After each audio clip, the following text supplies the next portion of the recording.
Hi everyone, so my name is Tina Marie and I'm going to be doing my review on our class, A Mathematician's Apology, Scientists on Science. So kind of just to begin, I'm just going to talk about the expectations I had coming into this class and kind of just where I was at in the beginning. So originally I was just excited to learn about science and math from a humanities perspective. So for me, since I'm a science major, I always see science from a very objective standpoint, and all my classes are very factually based. And I've always been really interested in like the philosophy of science and the implications of science in the real world and what makes someone a scientist and what really differentiates them from the rest and just ideas like that. So I was really excited to be able to take this course to go through that.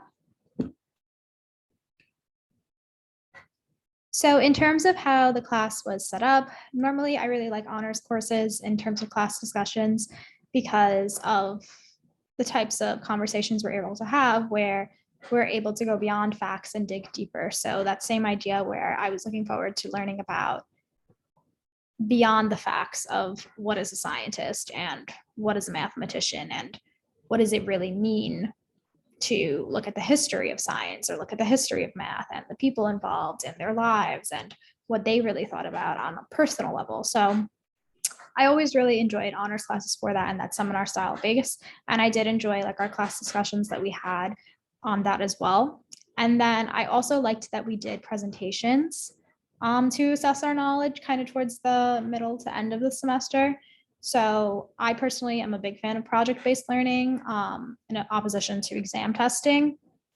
So I think that the more time you spend working on a project or even a paper, you're spending time to kind of curate an interest and you're really trying to figure out what's going on and why things are the way they are, rather than sometimes when you're studying for an exam, you're kind of just studying to memorize or studying to know for the test and it kind of leaves you after. So I like that we were able to do presentations and use visuals and really get to the heart of what it was we were going to look at.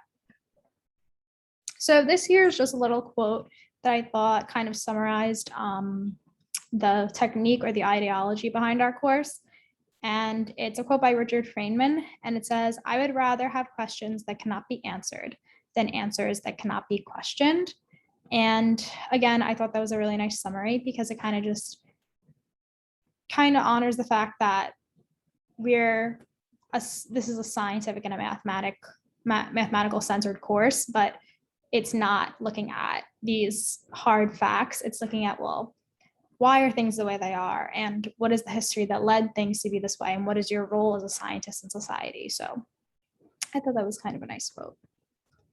So this here is going to be a timeline of the scholars that we looked at in class and kind of just, I'm not sure if this is the exact order that we did it in, but this is just talking about the different ones. And I'll just go and do a very brief overview. So in talking about Polya, we're looking at the importance of structure in education, the importance of having building blocks and repetition, and having a really structured education leads to a knowledgeable individual. And then you have Hardy, who was looking at the value of like real versus applied mathematics, and just looking at the overwhelmingly usefulness versus uselessness of the other. So kind of just he asserted the fact that, you know, certain things are more valuable in education, certain things aren't, which was a big opposite point of view from Francis Sue, who we looked at, who said that really there's value in all education and there's value in everything that we do. And Francis Sue was really big on offering grace in teaching. And so essentially we talked about how he was a valuable teacher to his students because he saw them for who they were. And that was something that I really appreciated as an aspiring educator. And I'll talk about that a little bit more down in the presentation. But to be able to really see your students for who they are and recognize them as a human, I think really transcends and is something that a lot of teachers and professors need more assistance with. And so I really enjoyed his perspective on that. And then we also looked at Pauling and Einstein, which really talk about scientists and the effort for world peace on the atomic bomb crisis. And they really emphasize how we have to use our knowledge as scientists for good. And then Nunez Ruggiero kind of similarly, he talked about how scientists have a moral obligation to impose on society, how as scientists you use your research to spread good words in the world, and you can really utilize social media to do that. So for the next few slides, I kind of just have these big main ideas that were kind of the focus of our class, or that I thought were a big focus of our class, and how we kind of really touched upon these things. So this one right here is the importance of scientists speaking on world issues.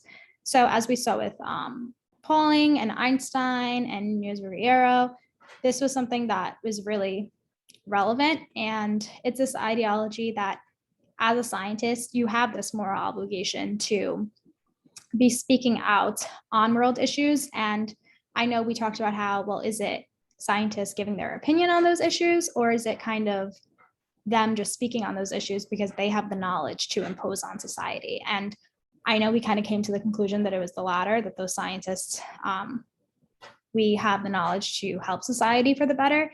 And it's kind of our job to help lead, the next generation of people in the right direction. This here is kind of just touching on social media, because I know that social media is a really popular part of our culture and our world today. So this here's kind of referencing what Professor Nunez Ruggiero, how he advocated for the use of social media to spread awareness and information on topics that garner attention. I know he also talked about, making films for any projects that he was working on, or any like conservation topics he did, to kind of get people engaged and really give them that visual aspect. And so here I kind of just have like a visual image of like the spike protein from COVID-19. And so how important it is that, yes, like you spread awareness, whether it's on social media, because so many people can access it in such a short amount of time. So that's a really great way to spread information, but it's also important to make sure that's coming from viable sources, hence why you want scientists to be the ones spreading that message. And then a huge part of this course as well, I think a lot of people really resonated with what Francis Su was talking about, and that was that your achievements do not define you. So that's something that I really think a lot of people can take forward from this course, and a lot of people would really benefit from, is that I think a lot of times, especially when you have higher achieving students, you often get really caught up in your ability to do well on certain assignments and your ability to succeed in life. And you kind of get stuck in this idea that if you're not this successful person, then you're not going to be a successful, you're not living a good life. And Francis Su does a really great job in making you realize who you are and what you achieve are two different things, and they can coexist, but they don't have to be your whole identity. So that's something that's really important. And so this kind of here is just how this is going to help me in my future career and everything that we learned in this course. So for those who don't know, so I'm a double major in molecular neuroscience and biology. And then I'm also in our STEP program at Adelphi, which is our accelerated teaching program for adolescent education. So I want to be a high school science teacher. So this class was really kind of up my alley, because I felt like it really incorporated a lot of teaching life lessons as well as scientific information. So that's really what I focus on. So for one, I definitely want to be able to see my students for who they are outside of their accomplishments or lack thereof if they are not having great accomplishments. That's something that I really have always been really big on, is that your greatest professors or your greatest teachers in life are the ones who see you for who you are outside of who you are in the classroom, but who you are as a person. And they're the ones who really get students engaged, because once you can let down your walls in the classroom and you can tell that you have the respect for that professor, you really get to open up and feel at ease in the class and kind of just learn the information out of curiosity rather than stress or because you have to or any other outside obstacle. And that's something that I really want to curate in my classroom, is just remind students of their like genuine curious nature. And then, excuse me.